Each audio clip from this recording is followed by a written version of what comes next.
Hello जी। तो आज की दूसरी वीडियो में हम बात कर लेते हैं कर्नाटका बैंक के बारे में। अगर मैं बैंक के मार्केट कैप की बात करूं तो 8,600 करोड़ के आसपास किसका मार्केट कैप है। और अब देख लेते हैं इसमें लोन बुक ग्रोथ वगैरह कैसे आ रही है। अगर हम लोन बुक ग्रोथ देखने जाएंगे तो 3.4% की on quarter on quarter level growth आई है। और वहीं वाई वाई लेवल पे 20% की लोन बुक ग्रोथ आई है। और अब ये 20% की ग्रोथ के बाद लोन बुक हो गई है 75,000 करोड़ के आसपास का। वहीं अगर डिपॉजिट ग्रोथ रेट की बात करें तो डिपॉजिट ग्रो किया 15.2% से ऑन वाई वाई लेवल।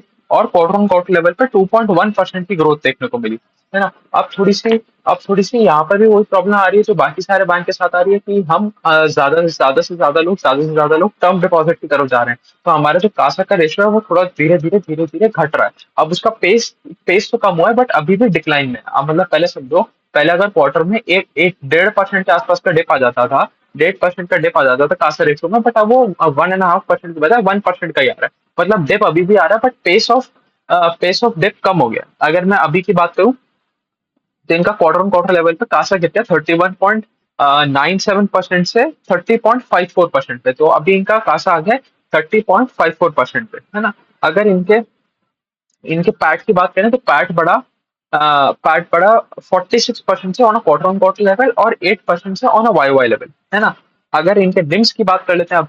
अगर हम अगर हम अ, ऐसा देखें तो इसमें इसमें थोड़ा सा क्या हो रहा था, इसमें लगातार पिछले 4 क्वार्टर से निम का कंप्रेशन आ रहा था। और अब एकदम से हमें जंप देखने को मिला है निम्स में, है ना। तो अगर हम क्वार्टर ऑन क्वार्टर कंपेयर करेंगे तो निम्स में तो आई है growth but Y Y level पे निम्स डिग्रू करे, है ना। अगर अगर मैं बात करूं क्वार्टर ऑन क्वार्टर लेवल की, तो क्वार्टर ऑन क्वार्टर लेवल पे 3.3% से निम बढ़ के हो गए 3.54% पे। और अगर वाई वाई लेवल की बात करूं तो थोड़े से घट गए, 3.68% से गिर के 3.54% पे आ गए इनके। इसी वजह से आप देखो कि क्वार्टर ऑन क्वार्टर लेवल पे आरओए और आरओई भी इंप्रूव हुआ। अगर मैं आरओए की बात करूं तो आरओए बढ़ गया 1.96% से 1.38% पे। और और अगर आरओई की बात करूं तो आरओई बढ़ गया 10.64% से 14.5% के आसपास, है ना। और ये वाई वाई लेवल पे गिरे हैं क्योंकि हमने देखने को मिला कि डेंस का कंप्रेशन आया वाई वाई लेवल पे। इसलिए आरओए और आरओई दोनों भी वाई वाई लेवल पे थोड़ा थोड़ा गिरे हैं but quarter on quarter level पे इंप्रूवमेंट देखने को मिला है। और ये क्यों हो रहा है, क्योंकि हमारी जो यील्ड्स है लोन पे वो लगातार गिरती जा रही है। यील्ड क्या हो गया, जो आप कस्टमर से इंटरेस्ट चार्ज करते हो, मतलब जितने रेट पे आप कस्टमर को लोन देते हो वो आपके लिए यील्ड हो गया। तो यील्ड धीरे धीरे नीचे आती जा रही है और कॉस्ट ऑफ फंड्स थोड़े थोड़े ऊपर जाते जा रहे हैं। इसकी वजह से थोड़ा सा निम्स में हमें कंप्रेशन देखने को मिला। निम्स में कंप्रेशन देखने को मिला, इसलिए थोड़ा सा जो हमारा आरओए और आरओई है वो वाई वाई लेवल पे थोड़ा सा घटता हुआ दिखा हमें। अगर मैं कॉस्ट ऑफ फंड्स की बात करूं तो कॉस्ट ऑफ फंड्स अब क्वार्टर ऑन क्वार्टर लेवल पे स्टेबलाइज कर गए हैं। मतलब 1 बेसिस पॉइंट का इंक्रीज आया क्वार्टर ऑन क्वार्टर लेवल पे, तो हम ये मान के चलेंगे कि ये स्टेबलाइज हो गए हैं। और यहाँ से अब जब इंटरेस्ट रेट साइकिल रिवर्स होगी, जब रेट कट स्टार्ट हो जाएंगे तो तब ये वापस नीचे आने लगेंगे कॉस्ट ऑफ फंड्स। अगर हम थोड़ा लोन बुक सेगमेंटेशन की बात कर लें तो इनकी लोन बुक में हम समझ लेते हैं क्या क्या सेगमेंटेशन है। इनको हम बहुत सारे सेगमेंट्स में बांट सकते हैं। अगर हम मेन सेगमेंट देख लेते हैं, अब ये भी retail focused MSME focused bank है। तो इनका 20% कॉन्ट्रीब्यूशन आता है एमएसएमई से, 15% आता है हाउसिंग से, 15% आता है एग्रीकल्चर से, 15% आता है एनबीएफसी से। अब एनबीएफसी वाला सेगमेंट क्या होगा, जो को लेंडिंग वाला सेगमेंट होता है, जो आपकी छोटी एनबीएफसी बैंक से पैसा उठाती है और बैंक के साथ मिलके पैसा लैंड आउट करती है ना। तो ये वो वाला सेगमेंट हो गया। जैसे हम काफी एनबीएफसी में देखते हैं, जैसे अरमान में देखा हमने हमने होम फर्स्ट में देखा, वो सारे अपनी एक कोलेंडिंग बुक दिखाते हैं ना।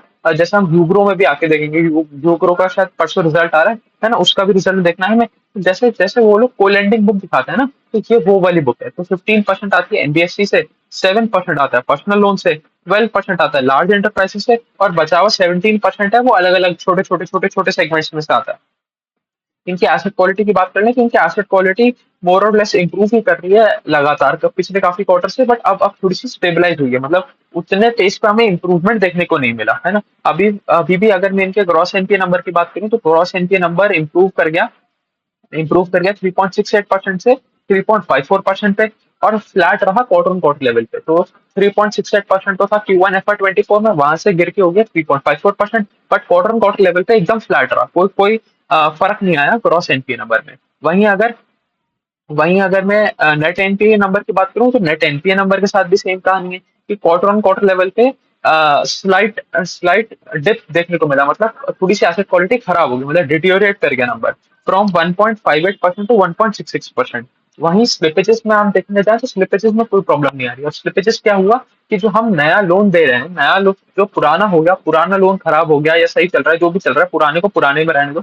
अब जो आपने नया लोन डिसबर्स किया कहीं उसमें तो प्रॉब्लम नहीं आ रही, तो वो हमें ट्रैक करने को हेल्प मिलती है हमें स्लिपेजेस से। तो अगर स्लिपेजेस ज्यादा है इसका मतलब जो नया लोन दे रहे हैं वो भी ज्यादा खराब हो रहा है। तो स्लिपेजेस में तो इनकी कोई दिक्कत नहीं है, 0.6% के आसपास की स्लिपेजेस है, तो कोई इसमें दिक्कत वाली बात नहीं है। और लगातार क्रेडिट कॉस्ट भी नीचे आती जा रही है, क्रेडिट कॉस्ट एकदम क्लोज टू जीरो हो गई है, 0.1% के आसपास की क्रेडिट कॉस्ट हो गई है।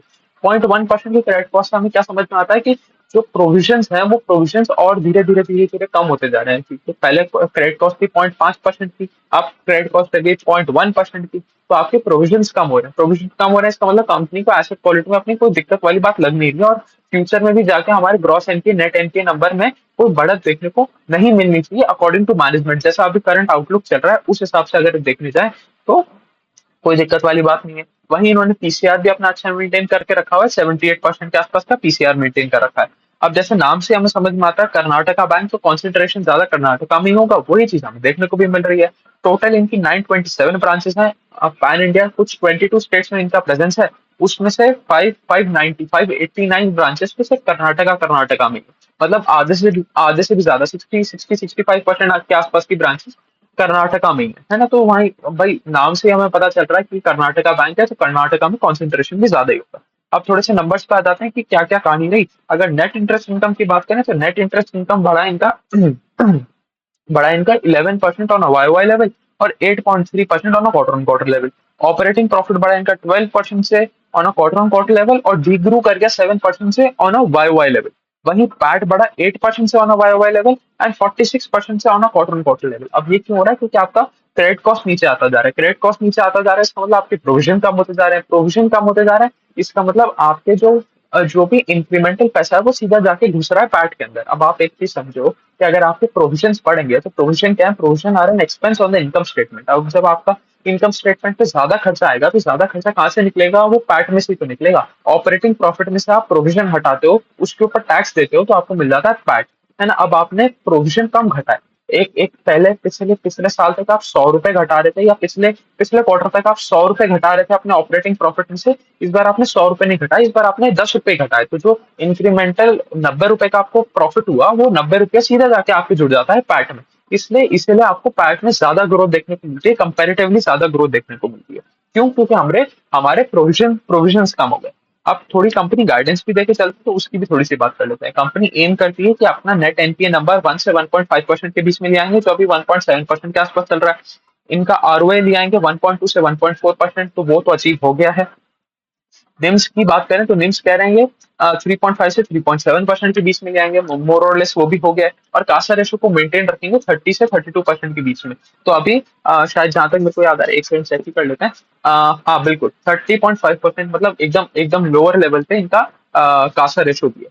तो ऑल इन ऑल एक बोलना जाए तो मतलब ठीक ठाक सा बैंक है। क्योंकि जो लोन बुक ग्रोथ तो चलो उन्होंने वाई लेवल पे दिखाई, कोई इशू नहीं है, बट प्रॉब्लम बोलिए कि अब आप जो अपनी डिपॉजिट ग्रोथ रेट है उसको ऊपर लेके जाओ, अपनी लोन बुक ग्रोथ को इसी इसी लेवल पे सस्टेन रख के चलो। आप 20% का ग्रोथ लगातार करते रहो, अपने कासा रेशो को इंप्रूव करो, अपने निम्स को इंप्रूव करो। तब आप जब निम्स को इंप्रूव करोगे तभी आपकी प्रॉफिटेबिलिटी बढ़ेगी ना। आप सिर्फ और सिर्फ नेट एनपीए नंबर कम कर करके तो आप अपना प्रॉफिट लगातार नहीं बढ़ा सकते ना, क्योंकि एक पॉइंट के बाद तो आपको एसेट क्वालिटी सुधारने से ग्रोथ मिलना बंद हो जाएगा। तो आपकी एंड ऑफ द डे तो काम तो आएगी, वो आएगी लोन बुक ग्रोथ। तो लोन बुक में अच्छी ग्रोथ आनी चाहिए। तो मतलब एक ऐसा मान लो कि एक अबव अबव एवरेज ग्रोथ दिखाई इस बैंक ने, और इसके नंबर्स भी अबव एवरेज वाली ही लेवल के आए। तो यही थी कहानी कर्नाटका बैंक की, है ना। आगे चल के हम और भी काफी सारे बैंक्स करने ही वाले हैं। आज भी 3-4 वीडियो अपलोड कर ही देंगे जिसमें हम और भी काफी सारे बैंक्स और एनबीएफसी को कवर करने वाले हैं। एक काम करते हैं, अगला अगला कंपनी हम उठा लेते हैं एसबीआई कार्ड्स। एसबीआई कार्ड्स की भी हालत थोड़ी सी पतली है, स्टॉक चल भी नहीं रहा है, और उसके हमने पिछले क्वार्टर 4 के भी रीजन देखे थे कि क्यों नहीं चल रहा था, तो उसके बारे में थोड़ी सी बात कर लेंगे। इस बार भी कुछ खास रिजल्ट आया तो है नहीं उसका, फिर भी अभी आपको थोड़ी देर में अरे उसका वीडियो मिल ही जाएगा। चलिए अभी के लिए इतना ही रखते हैं। Thank you.